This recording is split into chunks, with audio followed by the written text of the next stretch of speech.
그들이 예수를 끌고 갈 때에 시몬이라는 구레네 사람이 시골에서 오는 것을 붙들어 그에게 십자가를 지워 예수를 따르게 하더라. 또 백성과 및 그를 위하여 가슴을 치며 슬피 우는 여자의 큰 무리가 따라오는지라. 예수께서 돌이켜 그들을 향하여 이르시되 예루살렘의 딸들아 나를 위하여 울지 말고 너희와 너희 자녀를 위하여 울라. 보라, 날이 이르면 사람이 말하기를 잉태하지 못하는 이와 해산하지 못한 배와 먹이지 못한 젖이 복이 있다 하리라. 그때에 사람이 산들을 대하여 우리 위에 무너지리라 하며 작은 산들을 대하여 우리를 덮으리라 하리라. 푸른 나무에도 이같이 하거든 마른 나무에는 어떻게 되리요 하시니라. 아멘. 아멘. 할렐루야. 네, 우리 서로 인사 나누겠습니다. 예수님 부활하셨습니다. 예수님 부활하셨습니다. 예수님 부활하셨습니다.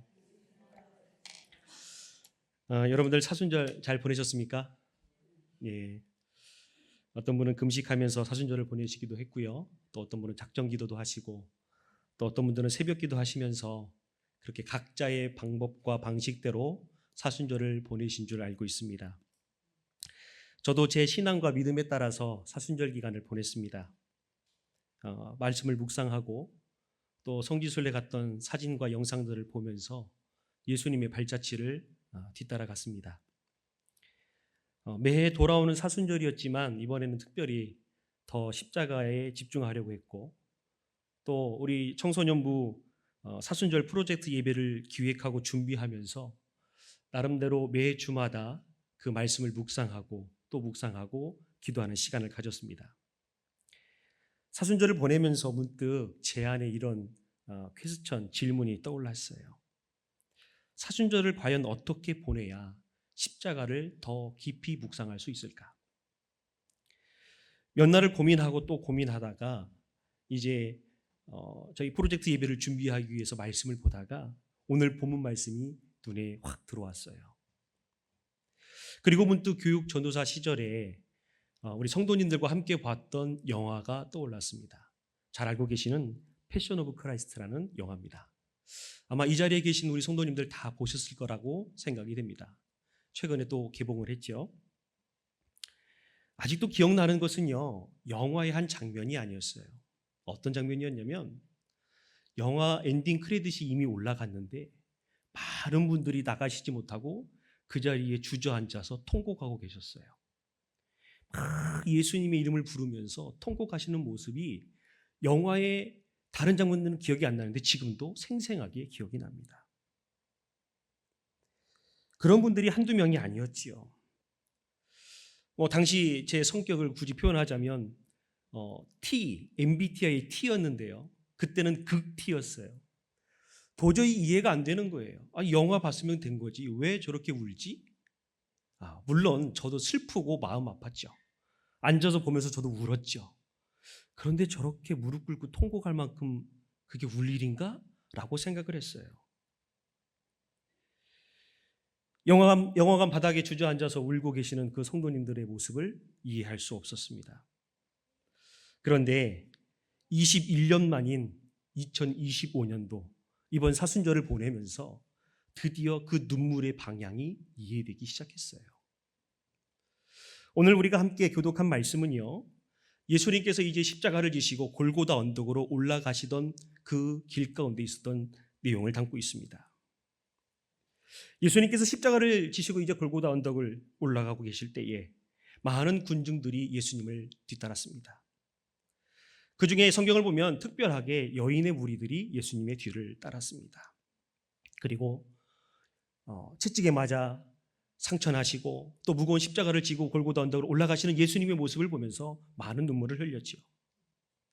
지금도 그렇지만 그 고대 유대 시대에서도 애도를 표하는 것, 눈물을 흘리는 것은 당연한 것이었습니다.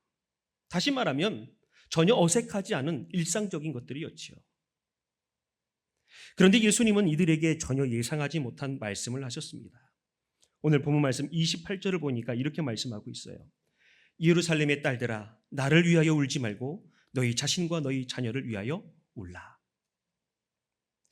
이 말씀은 보편적이고 상식적인 우리의 사고를 매우 흔들어 놓는 이야기입니다. 내가 사랑하는 사람, 내가 좋아하는 사람, 내가 스승으로 여기는 사람이 죄 없이 아무 까닭 없이 고통받고 죽게 되었다면 울지 않을 사람이 과연 누가 있을까요? 그런데 예수님께서는 십자가에 못 박히러 가시는 이 처참한 순간에서조차도 자신의 고난보다도 오히려 자신을 위해 울고 있는 그 무리를 향한 더 근본적인 애통을 그들에게 요구를 하셨습니다. 어찌해서 예수님께서는 자신의 고통에 대해서 울 필요가 없다고 말씀을 하셨을까요? 어찌해서 예수님은 그들의 눈물을 거부하셨을까요? 더 나아가서 너희 자신과 너희 자녀를 위해서 울라고 하신 이유가 무엇일까요? 그것은 바로 십자가가 가져올 진정한 의미, 곧 하나님의 심판과 하나님의 구원을 깊이 깨닫고 우리의 삶의 방향과 눈물의 목적을 근본적으로 돌이켜야 하기 때문이라는 사실이죠. 그렇게 오늘 우리가 교독한 이 본문 말씀은 단지 고난당하신 예수 그리스도에 대한 그런 인간적인 감정에 휩쓸린 눈물이 아니라, 혹은 동정이 아니라 오히려 그것을 넘어서서 우리의 삶을 향한 예수 그리스도의 절실한 질문을 담고 있다는 사실이죠. 바로 어떤 질문입니까? 우리는 과연 무엇을 위해서 눈물을 흘리고 있는가 말입니다. 그리고 또한 우리 삶 가운데서 가장 귀중한 눈물은 무엇을 향하고 있는가라고 질문하고 계시는 것이죠. 예수님께서는 분명히 우리에게 말씀하고 계세요. 진정한 애통과 회개는 십자가에서 자기 자신과 우리의 다음 세대를 위한 눈물이어야 한다고 말입니다. 오늘 말씀을 통해서 십자가의 고통 앞에서 예수님께서 우리에게 요청하시는 진정한 애통과 회개가 무엇인지 깨닫고 우리의 삶을 새롭게 하는 복된 시간 되시기를 주님의 이름으로 간절히 소망합니다. 첫 번째로 예수님은 너희 자신을 위하여 울라고 말씀하셨습니다. 오늘 본문 말씀 28절 읽어봅니다. 시작. 예루살렘의 딸들아 나를 위하여 울지 말고 너희 자신과 너희 자녀를 위하여 울라. 아멘. 조금 전에도 말씀을 드렸지만 예수님께서 십자가를 지시고 골고다 언덕 흰 덩굴짜기를 오르실 때에 많은 무리들이 따랐습니다. 그 중에는 예수님을 욕하고 비방하고 저주하는 사람들도 있었지만 예수님의 그 고통을 바라보며 죽음을 놨던 예수님의 모습을 보면서 통곡하는 여인들도 있었습니다. 이 여인들의 눈물은 지극히 자연스러운 반응이었지요. 그런데 예수님은 전혀 상상하지 못한 반응, 전혀 뜻밖의 반응, 나를 위해 울지 말고 너희와 너희 자녀들 위해서 울라고 말씀하셨습니다. 조금 전에도 말씀드렸지만 그 이유는 단 하나예요. 예수님의 그 십자가 사건은 우리가 동정할 만한 사건이 아니기 때문이라는 거예요. 다시 말하면 예수님의 그 십자가 사건을 우리가 동정한다고 해서 슬픔의 대상으로 삼는다고 해서 우리의 그 모든 것들이 해결되지 않는다라는 거예요. 다시 말하면 우리의 진정한 회개와 변화로 이어지길 바라는 예수님의 마음이었던 것이죠. 우리가 잘 알고 있지만 예수님은 동정받으실 만한 분이 아닙니다. 예수님의 고난은 세상 죄를 짊어지고 우리를 대신해서 하나님의 심판을 받으시는 그 거룩한 구원의 역사입니다. 그렇기 때문에 예수님은 우리에게 십자가 앞에서 자기 자신을 되돌아보고 우리의 죄를 향해 진심으로 애통하기를 요청하셨던 것이지요. 그렇기 때문에 우리가 십자가 앞에서 우리에게 요구되는 눈물은 무엇입니까? 예수님의 고난에 대한 단순한 감정적인 동요가 아니에요. 예수님 저렇게 채찍 맞으셔서 어떡해? 예수님 저렇게 가심 연료가 찢기셔서 어떡해? 예수님 손과 발에 못이 박히셔서 어떡해? 그것을 감정적으로 동요하는 것이 아니에요. 오히려 우리는 십자가 앞에서 우리의 마음을 찢고 회개하는 참회의 눈물을 흘려야 된다는 것이지요. 이스라엘 백성들은요, 그들의 역사를 보면 참 우리나라 못지않게 많은 침략을 받아왔던 나라입니다. 무수한 강대국들 사이에 틈에 끼어서 때론 애굽에, 때론 아수르에, 때로는 바벨론에, 때로는 페르시아에, 때로는 여러 소수 민족들로 인해서 수많은 고통을 당했어요. 심지어는 예수님 당시에는 로마의 식민지로서 그렇게 살아가고 있었습니다. 그래서 그들은 로마의 압제와 또 정치적으로 혼란스러운 그 상황들, 또 경제적인 어려움들, 그 모든 것들을 슬퍼하고 탓하면서 자신들의 죄된 문제, 본질적인 문제를 바라다보지 못했어요. 그러나 예수님은 이 모든 고통과 또 모든 문제의 중심에 자신들의 죄가 있음을 깨닫고 애통하기를 원하셨던 것이죠. 다시 말하면 진정한 문제, 그들이 바라봐야 하는 것, 그들이 눈물을 흘려야 하는 것은 세상의 문제가 아니라 자기 자신이었던 것이죠. 더군다나 진정한 문제는 뭡니까? 언제나 우리의 마음 깊은 곳에 있는 죄성이라는 것이죠. 따라서 회개하고 돌아서야 할 진정한 대상은 세상이 아니라 바로 자기 자신이라는 사실이죠. 우리는 때로는 다른 사람을 보면서 또 사회를 바라보면서 눈물을 흘립니다. 하지만 자신의 내면 안에 있는 죄의 문제에 대해서는 무감각해요. 나는 교회 나오니까, 나는 직분이 있으니까, 나는 11조도 하고 감사헌금도 하고 봉사도 하고 있으니까 라면서 자신의 죄에 대해서는 무감각해져요. 스스로 언젠가부터 나는 죄가 없다고 여기기 시작합니다.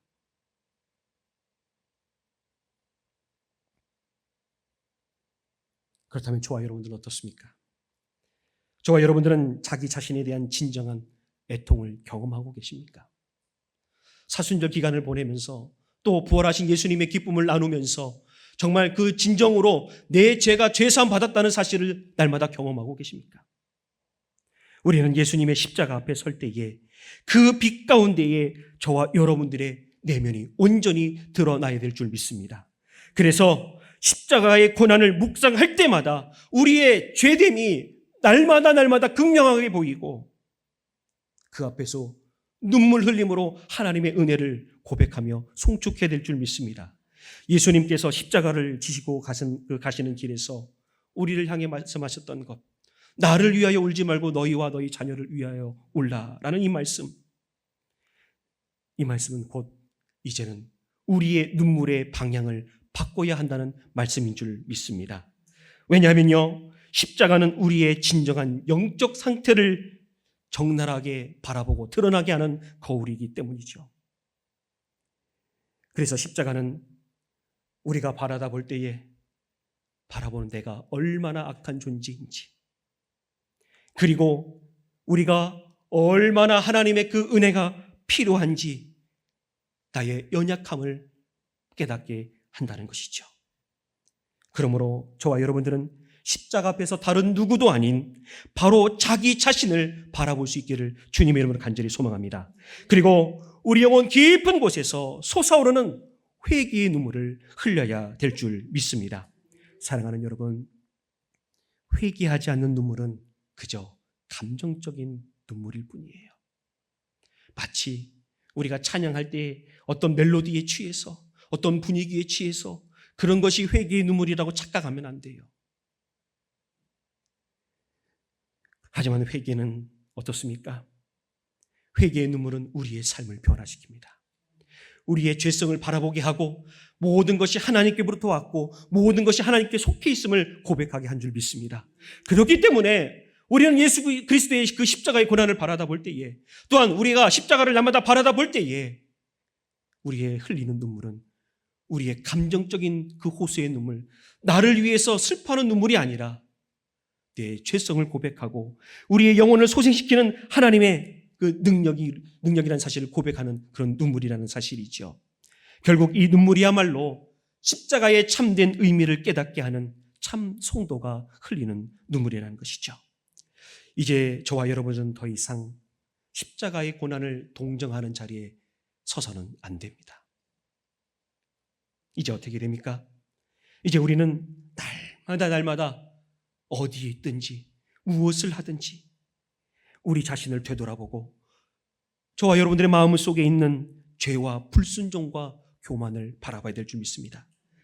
오늘 이 시간 예수님께서는 우리에게 이렇게 질문하고 계세요. 너의 진정한 문제는 무엇이냐? 그리고 너는 지금 무엇을 위해서 울고 있느냐라고 묻고 계십니다. 이 질문 앞에서 우리는 진지하게 자신을 되돌아보고 십자가 앞에서 진정한 회개의 눈물을 흘릴 수 있는 저와 여러분들이 되시기를 간절히 바랍니다. 사랑하는 여러분, 예수님께서는 날마다 저와 여러분들 그 자리로 초대하고 계세요. 왜요? 우리가 연약한 걸 아시기 때문에. 날마다 넘어지고 무너질 수밖에 없는 그런 존재인 걸 아시기 때문에 저와 여러분들의 눈물이 자신을 위한 참된 회개의 눈물이 될 때에 저와 여러분들의 삶 가운데의 십자가의 은혜가 날마다 더욱더 깊어질 줄 믿습니다. 두 번째로요, 예수님께서는 너희 자녀를 위해서 울라라고 말씀하셨어요. 우리 28절 한 번 더 같이 읽습니다. 시작. 예루살렘의 딸들아 나를 위하여 울지 말고 너희 자신과 너희 자녀를 위하여 울라. 아멘. 예수님은 나 자신을 위해서 우는 것뿐만 아니라 누구를 위해서 울라고요? 자녀를 위해서. 너희 자녀를 위해서. 내 자녀를 위해서 울라고 말씀하셨어요. 이는 매우 중요한 말씀입니다. 왜냐하면 예수님의 이 말씀은 이제 개인에서 확장되기 때문에 그래요. 그러니까 나라는 것에서 너와 우리라는 공동체로 확대되기 때문에 그렇습니다.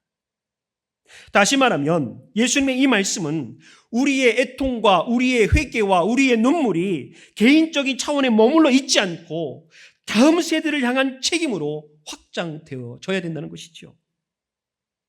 예루살렘의 딸들에게 너희 자녀를 위하여 울라고 하신 이 말씀에는 당시 이스라엘 백성들이 실제로 경험하게 될 그 말씀, 그 일에 대한 예언이었죠. 역사적으로 볼 때에 이 말씀 이후에 주전 70년경에 이제 예루살렘이 황폐화됩니다. 그때의 잔혹성은 이루 말할 수 없이 매우 잔혹했다고 그러죠. 아이들이 다 죽어나가고 성인 남자들이 다 끌려가고 정말 비참할 정도로. 그래서 어떻습니까? 지금 예루살렘에 가보면 통곡의 벽 하나가 남고 나머지는 다 무너졌어요. 흔적조차 남아있지 않습니다. 예수님께서는 이 사실을 미리 아시고 이 비극적인 미래 앞에서 부모들이 자녀를 위해서 진정한 눈물을 흘리며 기도해야 된다고 그렇게 말씀하고 계세요. 이때의 상황을 예수님께서 뭐라고 말씀하십니까? 오늘 본문 말씀 보니까 차라리 죽는 게 나아라고 할 정도로 정말 비극적이고 있어서는 안 될, 경험하지 않았으면 하는 그런 일들이 벌어졌어요. 이 말씀은 오늘 살고 있는 저와 여러분들에게 아주 강력한 메시지예요. 왜냐하면 저와 여러분들은 우리 자녀가 살아갈 세상에서 우리 자녀들이 맞이하게 될 영적 위기와 도전 앞에 책임감을 가져야 되기 때문이라는 사실이죠. 세상을 보면 어떻습니까? 점점 하나님을 부정해요. 하나님의 말씀 위에 세워진 미국이라는 국가도 어떻게 됐습니까? 다원주의가 됐죠. 이제 기도할 때에 예수 그리스도 이름으로 기도합니다 안 해요. 성경책에 손을 얹고 온갖 세상의 신의 이름으로 기도합니다 이렇게 기도해요. 영상 보셨죠? 네. 교회 내에서도 그렇게 기도합니다. 목사님이 기도하는데 예수 그리스도 이름으로 기도합니다라고 안 해요. 누구누구의 신, 무슨 신, 무슨 신의 이름으로 기도합니다. 이렇게 기도합니다. 말도 안 되는 얘기죠. 이제 우리나라도 머지않아 그렇게 될 겁니다. 하나님을 부정해요. 하나님이 정한 질서를 파괴합니다. 평등과 인권이라는 그 명목 아래서 하나님의 말씀을 파괴해버려요. 창조 질서를 깨트려버립니다. 진리를 왜곡하고 또 복음과 십자가의 진리를 부끄러워해요. 그래서 이력서를 쓸 때에 종교 안에 기독교라고 적지 않아요. 혹시 기독교라고 적었다가 불이익을 당할까 봐 자기가 그리스도인이라는 사실을 밝히지 않습니다. 이런 시대적인 흐름 속에서 우리 자녀들이 살아갈 미래는 어떠할까요? 제가 신대원 다닐 때에 교수님이 그러시더라고요. 내가 전도사 때는 동네에 북만 치고 돌아다녀도 몇십 명, 몇백 명씩 전도가 됐다고. 지금은 전도하면 어떻게 됩니까? 고발 들어가요. 경찰이 찾아와요. 전도하지 말라고. 종교 자유가 있기 때문에 침해하는 거라고.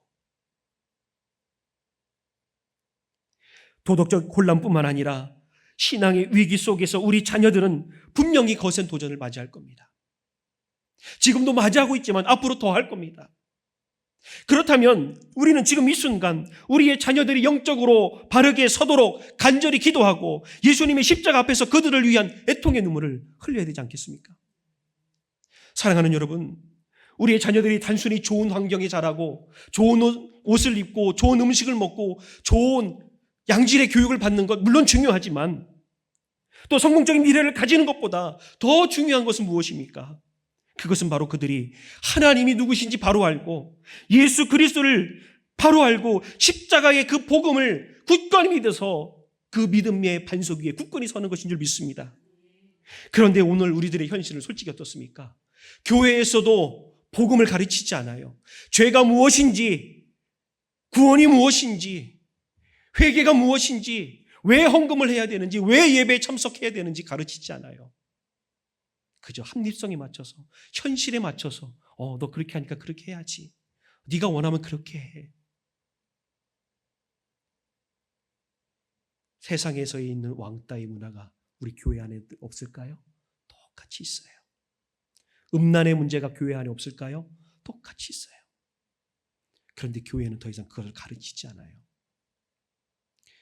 여러분들 요즘 이단이 더 활개치고 있는 거 아시죠? 교묘하게 당근에도 이단들이 많이 활동을 하고 있고요. 대학가나 어떤 봉사 단체나 심지어는 건강한 신학을 전공하신 목사님이 목회하신 교회도 이단 성경을 가지고 활동하는 교회들이 상당히 많이 있습니다. 자, 그런데요.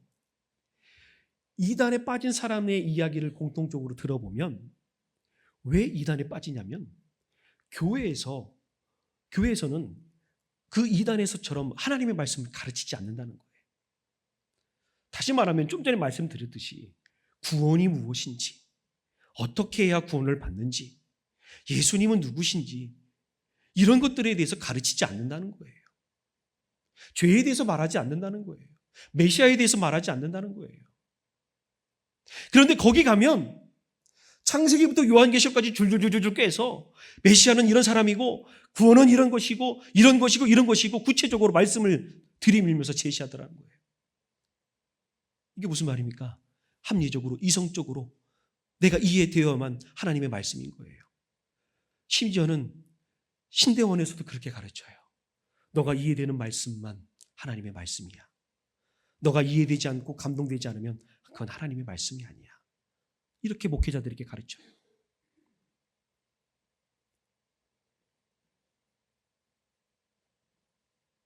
우리가 이런 현실 앞에 있습니다. 게다가 많은 부모들이 자녀의 학업이나 진로를 위해서는 밤을 새워 노력을 해요. 그런데 자녀들의 영적 상태를 위해서 진정으로 애통하며 기도하는 부모들은 생각보다 많지 않습니다. 자녀를 위해서 기도하지 않는 부모는 없겠지만은 자녀의 영적 상태보다 자녀들의 학업과 성공에 오히려 더 관심이 많습니다. 우리는 세상의 성공과 안정을 위해서 노력하는 만큼, 눈물 흘리는 만큼, 아니 그 이상으로 우리 자녀들의 영적인 건강과 구원을 위해서 날마다 눈물 흘려야 된다는 사실이죠. 그리고 하나님께서는 올바른 부모 세대의 신앙이 자녀 세대에게 이어지기를 원하고 계시다는 사실이죠. 그런데 사랑하는 여러분, 신앙의 전수가 쉽습니까? 아니죠. 나는 열심히 신앙생활 하는데 내 자녀는 예수님을 부정해요. 신앙생활 하지 않아요. 신앙의 전수가 자연스럽고 저절로 되는 것이 아닙니다. 부모 세대가 여전히 영적인 무가심과 나태함에 살아간다면 다음 세대는 필연적으로 신앙에서 멀어지고 하나님에게서 떠나갈 수밖에 없다는 사실이죠. 그렇기 때문에 저와 여러분들의 신앙, 부모님의 신앙이 다음 세대의 살아있는 신앙으로 전수가 되려면 부모인 저와 여러분들이 먼저 십자가 앞에서 진정한 애통을 해야 되고 진정으로 회개의 눈물을 흘려야 될 줄 믿습니다. 그래서 자녀들에게 영적인 모범을 보여줘야 되는 거예요. 우리가 잘 알고 있는 성 어거스틴도 있죠. 결국 어머니의 눈물 때문에 그 인생이 구원받았다고 고백하지 않습니까? 부모의 눈물은 자녀의 가슴을 적십니다. 그리고 부모의 눈물은 자녀들로 하여금 십자가의 참된 의미를 깨닫게 하는 통로가 되는 줄 믿습니다. 우리는 구약의 선지자들이나 시편 기자들이 하나님 백성의 자녀들의 세대를 위해서 외쳤던 그 외침을 우리는 기억해야 됩니다. 선지자들은 자신만을 위해서 기도하지 않았어요. 단순하게 현실의 문제만 바라보면서 외치지 않았어요. 그들은 미래 세대의 영적인 타락과 멸망을 두려워하면서 하나님께 부르짖었고 하나님의 말씀을 목청 터져라 외쳤어요. 우리는 이들의 모습 속에서 중요한 교훈을 얻을 수 있습니다. 무엇입니까? 바로 진정한 신앙은 언제나 자기 세대를 넘어서 다음 세대를 향한 책임과 눈물로 연결된다는 것이죠. 사랑하는 여러분, 이제 우리 또한 다음 세대를 위한 진정한 기도와 눈물을 회복해야 될 때인 줄 믿습니다. 예수님은 십자가를 지신 그 고통의 순간에도 자신을 위한 눈물을 거절하셨어요. 그리고 나 자신과 내 자녀를 위해서 애통하며 울으라고 요청하셨습니다. 오늘 저와 여러분들에게 주어진 이 말씀을 통해서 우리가 다시 한번 다음 세대의 영적 회복과 건강을 위해서 또한 부흥을 위해서 간절히 기도할 때에 우리의 자녀들이 주님 앞에 바르게 서게 될 줄 믿습니다. 세 번째로요, 예수님께서는 푸른 나무에도 이러하거든 이라고 말씀하셨어요. 오늘 31절 보니까 이렇게 말씀합니다. 같이 있습니다. 시작. 푸른 나무에도 이같이 하거든 마른 나무에는 어떻게 되리요? 아멘. 자, 푸른 나무는 뭡니까? 빨리 설명드릴게요. 푸른 나무는 아무런 죄가 없으신 예수 그리스도를 의미해요. 그리고 마른 나무는 뭐를 의미합니까? 죄와 불순종으로 가득 찬 나와 세상을 가리킵니다. 그러니까 죄 없는 나도 이렇게 고난을 받고 고통을 받는데 죄 많은 너희는 어떻게 했느냐라는 거예요. 매우 엄중한 영적인 경고입니다. 다시 말하면 죄 없으신 하나님의 아들이신 예수 그리스도께서 우리를 대신해서 하나님의 공의로운 심판대 아래에 놓이셨다면 죄 많은 우리들은 하나님의 형벌을 어떻게 감당하겠느냐라는 거죠. 예수님은 이 말씀을 통해서 우리가 처한 영적인 현실의 심각성을 깨닫기를 원하셨던 거예요. 예수님께서 이 땅 가운데 오셔서 보여주신 생명과 사랑은 분명히 구원의 소식입니다. 동시에 이 예수님께서 이 땅 가운데 오셔서 보여주신 것은 우리의 죄가 얼마나 심각하고 하나님의 공의로운 심판이 얼마나 엄중한지를 보여주는 그 사건이라는 것이죠. 우리는 십자가를 볼 때에 하나님의 사랑을 기억하지만 동시에 십자가는 하나님의 사랑과 더불어 하나님의 공의가 나타나는 자리, 죄에 대한 하나님의 엄중한 심판이 드러나는 자리라는 사실이죠. 그래서 십자가는 죄에 대한 하나님의 심판이 얼마나 처절한지를 동시에 보여주고 있는 거예요. 그런데 오늘날 우리 시대는 어떻습니까? 죄의 심각성에 대해서 그렇게 따지지 않아요. 연예인들도 보면 어떻습니까? 죄를 짓고 몇 달, 몇 년 자숙하고 또 슬그머니 나와서 활동해요. 아무 일 없었듯이. 교계도 마찬가지고 정치계도 마찬가지고 사람들이 다 그렇습니다. 시간이 지나면 사람들이 기억하지 않겠지. 다른 걸로 덮어버리면 되겠지. 이렇게 여겨버려요.